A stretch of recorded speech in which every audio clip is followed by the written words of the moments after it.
AFA 28e, bonjour mes chers, allez c'est parti, plus question de tergiverser, le temps est venu de venir vous parler de ce fameux solstice d'hiver dont on nous parle partout. J'imagine que vous entendez aussi toutes les playlists sur internet qui parlent de la grande conjonction de Jupiter-Saturne qui rentre dans l'ère du Verseau.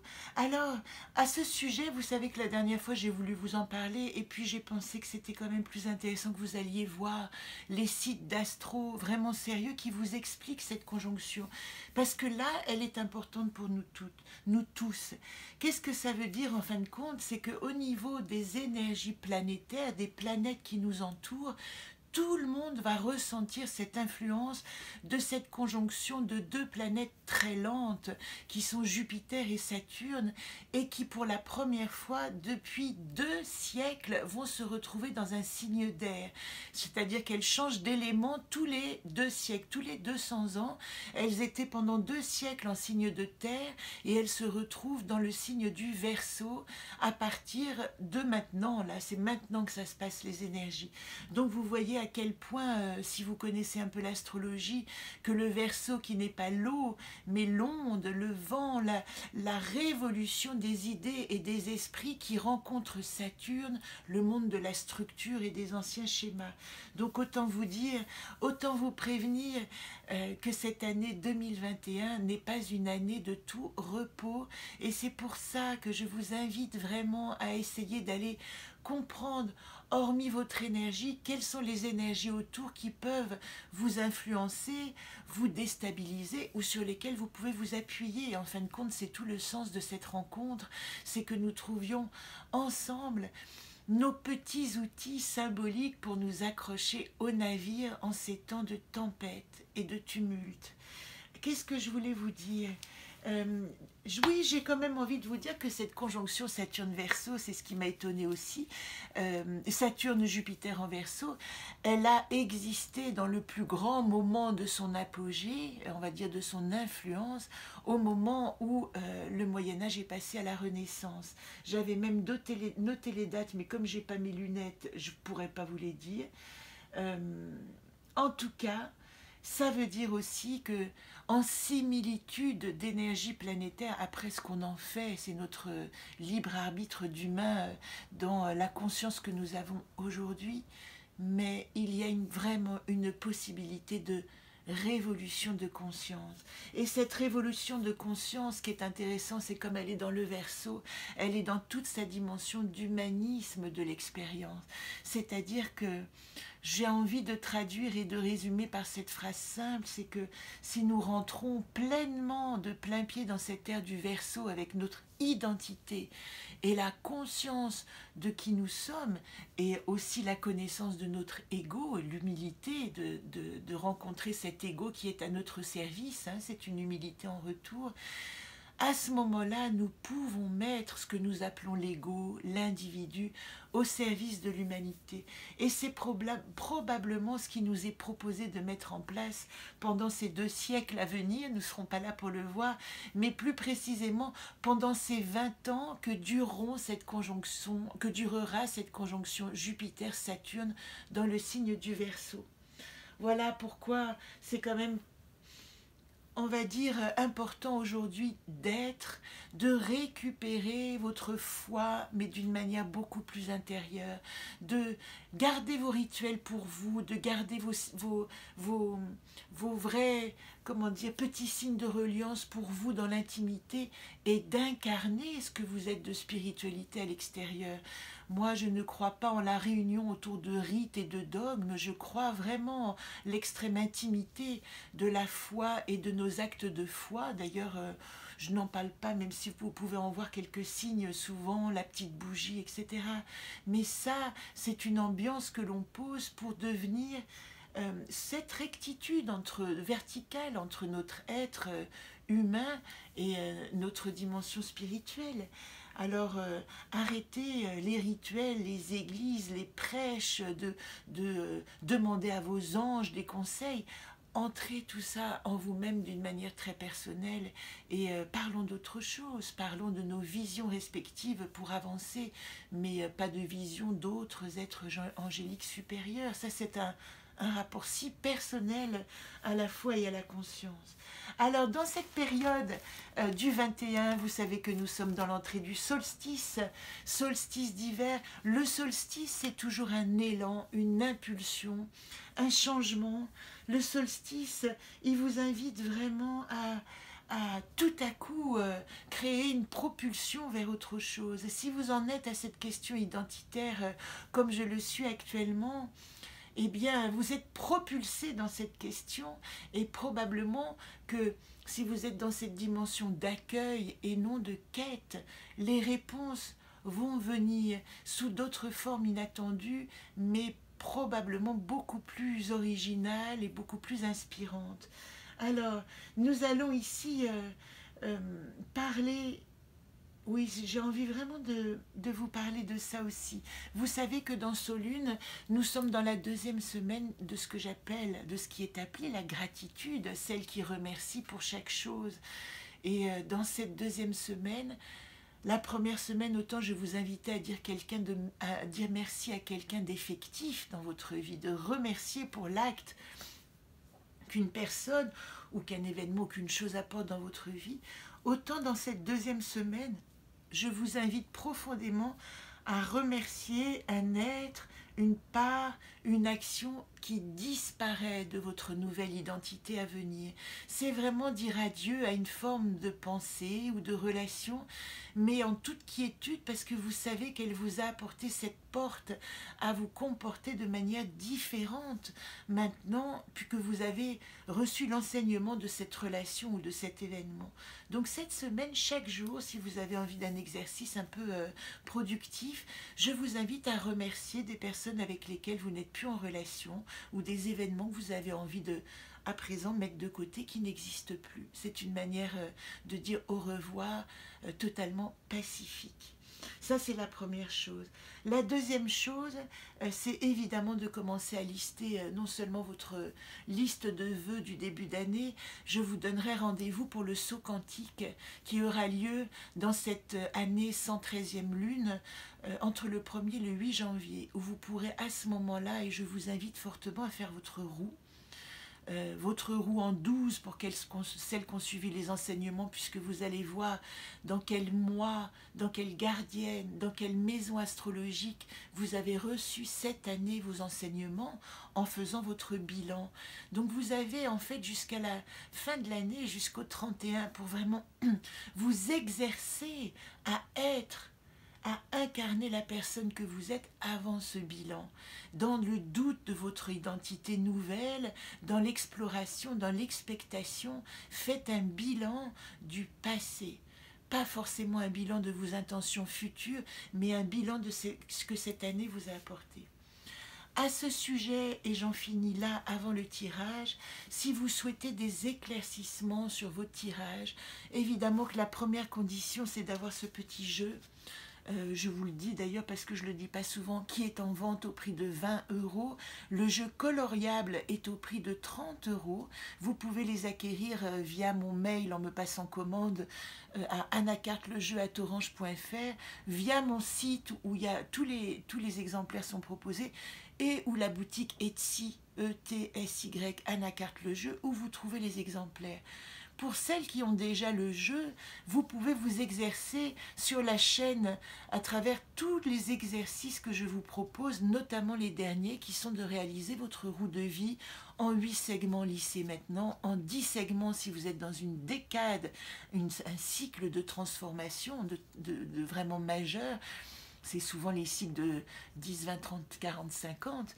Et le cycle de 12, c'est votre réévolution au cours de cette année et qu'est-ce que vous ancrez pour devenir dans cette nouvelle année. Voilà, à ce sujet, vous pouvez évidemment prendre rendez-vous avec moi. Je vous réponds, vous le savez, par audio assez bref, et dorénavant, mes réponses plus longues se feront par rendez-vous, parce que vous le savez aussi que ça prend énormément de temps de vous répondre individuellement et qu'à présent, je crée cette dimension collective pour que nous puissions trouver chacune nos réponses dans cette dimension collective. Ça colle à cette dimension du Verseau qui nous invite à nous ouvrir, à trouver nos inspirations aussi pour nous à travers les autres. Et puis, probablement que cette année, à partir de janvier, je vous proposerai des rendez-vous Zoom où nous pourrons tirer les cartes ensemble. C'est pour l'instant la forme qui me convient le mieux, c'est-à-dire que nous serons ensemble et que nous ferons des exercices de tirage sur la mission d'âme, la rencontre avec les cartes, la rencontre avec Solune, les cycles de Saturne de 7 ans en 7 ans. Le cycle de Saturne n'est qu'une appellation, hein. Saturne met 28 ans et demi à faire son cycle, mais nous retrouvons dans ces 28 ans des cycles importants d'évolution. Chemin de vie, le A+, comment sortir d'un comportement négatif habituel, et puis tout le reste que vous découvrez sur mon site. Alors je vais essayer d'orienter tout simplement la caméra vers les cartes. Excusez-moi pour ces dimensions techniques un peu basiques. Hop là, si elle tient.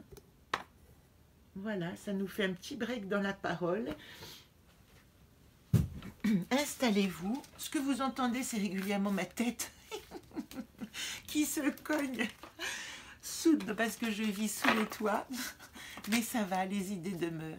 Donc la première chose que je vais évidemment demander pour cette, enfin en tout cas poser pour cette deuxième, c'est qui sommes-nous, qui suis-je moi dans le monde, et ce moi inclut votre moi, hein, et le monde inclut notre monde commun. Donc voilà ma coupe pour cette semaine de gratitude, moi dans le monde. Femen, je suis la fleur de mon jardin, Zolp de la pensée. Voilà exactement le sens de cette semaine, c'est vraiment de vous relier à votre conceptualisation de qui vous êtes, qui êtes-vous en tant que fleur de votre jardin. Ça veut dire que apprenez à vous définir dans cette semaine de gratitude. En laissant partir certaines choses, vous allez peut-être laisser venir des marques d'identité qui vous étaient non révélée jusqu'à présent. Donc cette coupe, elle m'invite à moi devenir la fleur de mon jardin en réfléchissant, en ayant de nouveaux concepts, en attrapant de nouveaux concepts dans le monde pour me comprendre. J'aurais dû la mettre dans l'autre sens, mais voilà. Situation actuelle. Nous dans le monde, moi dans le monde. Les atouts sur quoi nous pouvons nous appuyer. Les problématiques qui résonnent encore. Et la solution. Vous pouvez évidemment, une fois que j'ai fait ce tirage collectif, prendre vos cartes et faire votre tirage de la semaine et comparer où vous en êtes, puisque là on parle d'une énergie collective. Où en est votre énergie personnelle? Vous verrez que les cartes qui se croisent sont toujours très intéressantes pour vous. Voilà la carte qui revient en permanence. Et ça, je l'associe au père, à Saturne. Ici, donc, nous sommes dans une époque où nous sommes sous le règne, on va dire, explosif de Saturne qui sort d'une dimension de terre, c'est-à-dire d'implanter son enracinement pour rentrer dans le Verseau et s'ouvrir ce tormeau. La situation actuelle, c'est que je dois m'ouvrir intellectuellement, énergétiquement à la possibilité de nouvelles structures de mon identité, de mon âme, de mon fonctionnement, de mon comportement et de la structure du monde qui m'entoure. Voilà, donc aujourd'hui nous sommes confrontés à notre structure interne par rapport à la structure du monde et la nécessité de la faire évoluer. Voilà pourquoi, vous voyez, ce secret, je l'ai sorti déjà dans mon tirage personnel, il dit « Allez au fond ». Là, c'est vraiment regarder le monde avec discrétion nous permet de tourner notre troisième œil à l'intérieur de nous-mêmes. Là, il y a la dimension de Yodine qui dit « Allez explorer vos secrets, allez derrière tout ce qui est secret, vous rencontrer ». Ça veut dire que les choses que vous ne comprenez pas à l'extérieur doivent être des pistes pour les questionnements qui vont vous révéler à l'intérieur. Voilà ce que dit Donate aujourd'hui dans cette position d'atout.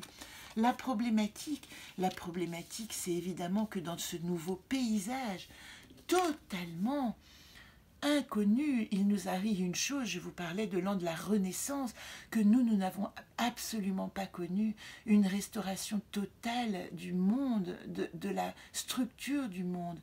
J'ai écouté hier un astroscience qui parlait de la fin de la Ve République. Évidemment que nos critères et nos rapports au monde sont tellement, tellement, tellement loin des années 50 et de notre vision. Même notre structure interne a bougé. Donc, dans cette carte ozone en problématique, elle dit « Oh, waouh, attention, nouveau monde où je peux me perdre, qui va me faire planer parce que je ne vais pas tout comprendre. » Donc, on vous demande ici, ozone, dans ce nouveau voyage, de ne pas perdre les pédales, de ne pas perdre vos racines. Vous voyez comme ces deux cartes sont conjointes. Cet enracinement que vous avez acquis grâce à Saturne, il doit en rester des bases pour que vous puissiez naviguer dans ce nouveau monde sans vous perdre. Et enfin, je vous invite évidemment, avec Étoc, le champ du possible, à établir ici et maintenant une liste, donc un chiffre. Voilà. Pensez à un chiffre, c'est toujours plus productif, bizarrement, entre 1 et 7. Je vous dirai pourquoi. Mais si le chiffre 8 est arrivé, je vous invite à faire tout de suite votre roue de lissier maintenant. Si le chiffre 10 a sonné, je vous invite à faire votre roue de fortune, c'est-à-dire la roue en 10, parce que vous êtes à ce moment-là vraiment dans un changement de cycle. Si le 12 a sonné, il est temps de faire votre bilan de cette année et de vos rythmes et cycles au cours des 12 lunes.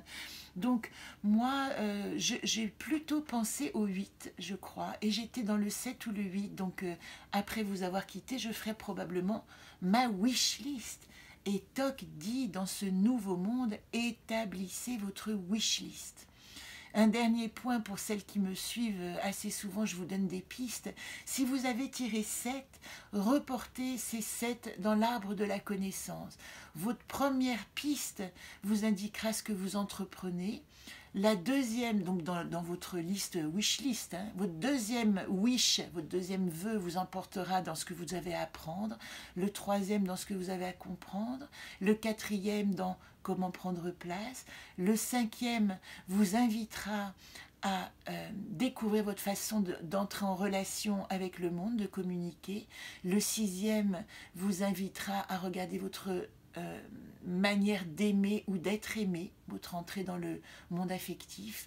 Et enfin, la septième vous indiquera comment trouver le calme et le repos intérieur, comment synthétiser en fait toute la totalité de votre wishlist. Voilà, j'espère que j'ai été claire. Je ne me remontre pas, mais je vous dis à la semaine prochaine, à moins qu'il y ait des rendez-vous entre-temps de tirage de cartes. Peut-être que je n'ai pas été claire sur ce dernier point. Quand vous m'envoyez vos tirages, je vous fais maintenant désormais une réponse succincte. Si vous souhaitez un approfondissement, vous êtes libre de prendre évidemment rendez-vous à tout moment par WhatsApp. C'est pas mal, ça marche très bien. On se voit par vidéo ou en présentiel si les choses le permettent, ce qui n'est pas vraiment le cas pour le moment. Je rappelle que nous avions Femen et ozone en coupe. Et après, je vous dis, est-ce que je vais retrouver? Eh bien, regardez. Voilà, attention, prenez attention au monde qui vous entoure et ne vous laissez pas déraciner par ces nouveautés. Au plaisir de vous parler très vite.